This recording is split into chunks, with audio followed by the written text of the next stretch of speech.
Hi, I'm Bill Collins, Interstate Truck Driving School. Today's safety tip, we're going to talk about the proper way to enter and exit a tractor-trailer rig using what we call the 3 points of contact.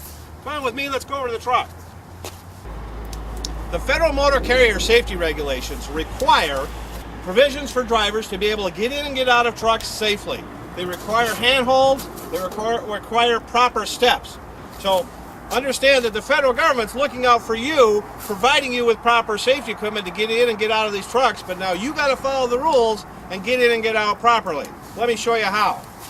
What we want to do as we enter our truck is we always want to maintain contact with 3 limbs. So we've got 4, 2 feet and 2 arms.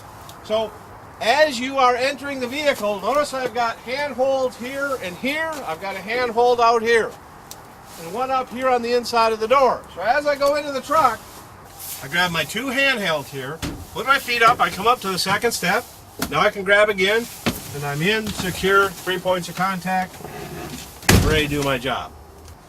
Okay, we were showing you the proper way to get in and get out of a truck using one of our newer rigs. That's an 07 Freightliner Coronado. This is an older truck. This is a 1990 International. We still have the same handhelds. Now the steering wheel becomes one of my handhelds on this truck. This one's a little steeper climb to get in and get out. But very important in a truck like this that you're using the proper 3 points of contact. Now the wrong way to get in a truck. First of all, don't just jump up in there without holding on properly, like this, hoping you make it. You might fall out, and that's going to be the end of your workday.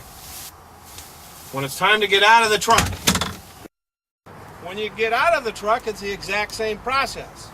Grab your handhelds.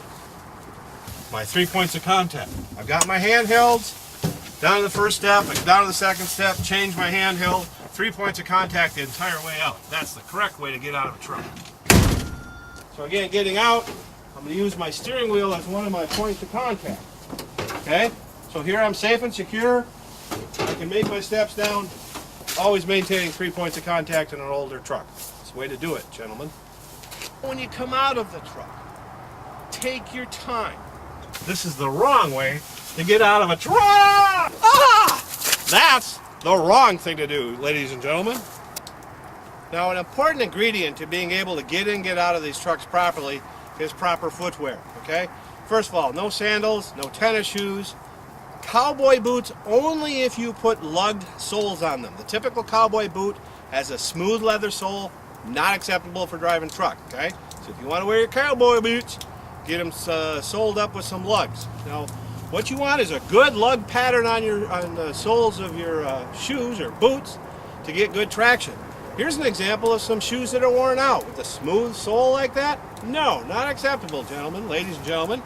Go out and spend the money to get some good footwear. Yeah, it's going to cost you a few bucks to get some good Red Wings or something from REI or something, but you want good footwear to give you good traction going in and out of these things so you don't slip and fall. Okay, one of the things that you want to consider working around trucks is be real aware of potential spills on the ground with oil and diesel fuel. You walk through this oil, now the soles of your shoes or boots are slippery.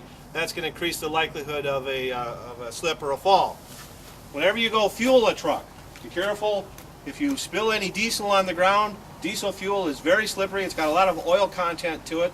That's a part of the lubrication qualities of diesel fuel necessary to run a diesel motor properly. So diesel on the ground is going to be real slippery. So be careful if you spill anything, and anytime you go into a truck stop, don't be surprised if the previous driver has spilled some diesel, making the ground very slippery. Again, you get that on your boots, and then when you go to climb in and out of your truck, you slip and fall and hurt yourself, and now you're out of work. So be real careful around fuel stops. Along with good footwear, your outerwear is important. Good gloves, okay? I've always got a couple pair of gloves, one regular work gloves. I've got another pair of gloves just for fueling so I don't get diesel fuel on my gloves and put them in my jacket. Keep your jacket buttoned up or zipped up. Don't let it go flying in the breeze and let it get caught on things. Wintertime up here in Minnesota, I've always got a hood with me. Proper gear, proper footwear and outerwear, that's important to doing the job safely too. Okay, well, I hope you've gathered some important information with our little introduction to 3 points of contact today. This is important stuff. It may seem to be something that's trivial. It might seem to be not that important. But let me tell you something, more truck drivers get hurt on the job, falling off of a truck or trailer, than any other single type of injury. This is important, this is serious, it's important for you to be able to keep your job and stay at work and enjoy life here in the good old US of A. I'm Bill Collins with Interstate Truck Driving School. Check us out on the web at www.interstatedriving.com. Thanks for watching, have a great day, but more important, a safe day.